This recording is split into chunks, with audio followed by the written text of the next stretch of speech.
Բաքվում 15-ից 20 տարվա ազատազրկման դատապարտված գերիներ Գևորգ Սուջյանը, Դավիթ Դավթյանը, Վիգեն Էուրջեկչյանը եւ Վագիվ Խաչատրյանը Հայաստանում են։ Այդ մասին մոտ 2 ժամ առաջ Facebook-ում գրել է Նիկոլ Փաշինյանը, հայտնելով, որ հակարի կամրջով են նրանք եկել Հայաստան։ Իդեպ նրանցից ոչ մեկը զինվորական չէ։ Ինչպես հայտնել են 70-ամյա Վագիվ Խաչատրյանը դեկտեմբերի վերջին Բաքվում հոսպիտալացվել էր։ Նա շնչահեղձություն ու սրտի կաթված էր ունեցել։ Լիբանանահայ Վիգեն Էուրջեկչյանը հենաշարժողական խնդիրներ ունի, նրան սայլակ չէին տրամադրում բանտում։ Գևորգ Սուջյանն ու Դավիթ Դավթյանը գերեվարվել էին 2020-ի նոյեմբերին Լաչինի միջանցքում, նրանք աջակցություն էին տարել Արցախ։ Հայաստան վերադարձած գերիներին Բաքվի դատարանը զենքի ապօրինի պահման, սահմանի ապօրինի հատման եւ լրտեսության մեղադրանքներ էր ներկայացրել։ Ըստ Փաշինյանի, Գևորգ Սուջյանը, Դավիթ Դավթյանը, Վիգեն Էուրջեկչյանը նախնական ծնությամբ առողջական խնդիրներ չունեն։ Վագիվ Խաչատրյանի առողջական վիճակը գնահատվում է բավարար։ Նրանք տեղափոխվում են Երևան։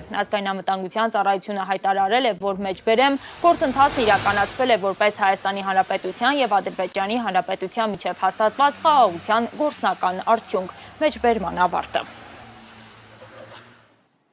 Չեմ կարողանում շնչել, չեմ հավատում, 100-ի զրույցում ասել է 5 տարի ամուսնուն չտեսած ադրբեջանական գերությունից վերադարձած Վիգեն Էուրջեկչյանի կինը։ Լիբանանում ապրող Լինդան մեր թղթակցին ասել է, որ փորձում է օդանավի տոմս գնել Հայաստան գալու համար։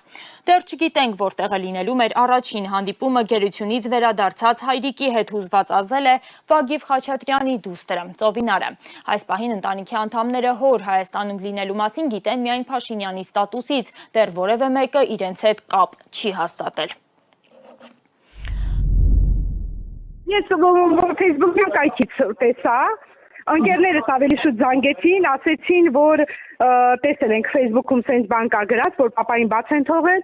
անմիջապես սենց մտանք վարչապետի այդ կայքից, իմացանք, որ արդեն գերիները վերջ էլի 4 հոգի տեղափոխվել են Հայաստանի Հանրապետություն, որի մեջ հայրս է։ Իսկ երբ եք տեսնելու, ուր եք գնալու, որտեղ եք դիմավորելու։ Այ դեռ չենք իմանում, սենց խառը վիճակ է, դեռ չգիտենք։ Երևի հեսակը կողմնորոշվենք, կիմանանք էլի որտեղ են տանելու։ Ամենայն դեպս խառնենք այս պահին։ Բայց այս պահին Երևանում է։ Երևանում չէ։ Չէ, ինքը Երևանում է։ Չեմ իմանում,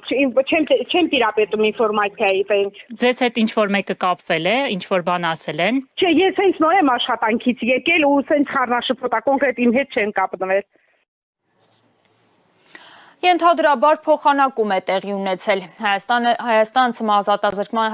թմահազատազրկման դատապարտված Սիրիայի քաղաքացիներ Յուսեֆ Ալաբեդ Ալ-Հաջին եւ Մուրաբ Մուհամմադ Ալ-Շխերիին Թուրքիայի միջոցով փոխանցվել է Սիրիային։ Նրանք այնտեղ պետք է շարունակեն իրենց նկատմամբ կայացած դատավճիռների կատարումը, հայտնել է Հայաստանի արդարադատության նախարարությունը։ Սիրիայի 2 քաղաքացիները 44 օրյայի ժամանակ որպես վարձկաններ պատերազմել են հայերիս դեմ։